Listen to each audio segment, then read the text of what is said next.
क्या आप जानते हैं कि छींक आना आपके जिस्म के लिए सबसे बेहतरीन चीजों में से एक है। जब कोई नुकसानदेह चीज आपकी नाक में दाखिल होती है तो आपका दिमाग फौरन सिग्नल भेजता है कि गला, आंखें और मुंह सख्ती से बंद हो जाएं, ताकि वायरस और जरासीम को बाहर निकाला जा सके।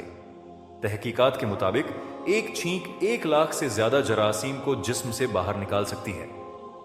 यही वजह है कि नबी करीम ने छींक के बाद अल्लाह की हम्द और शुक्र अदा करने की तालीम फरमाई है। तो याद रखें, छींक आना अल्लाह की एक नेमत है जो आपके जिस्म को सेहतमंद रखने में मदद देती है। और जब भी छींक आए, अल्हम्दुलिल्लाह कहना ना भूलें।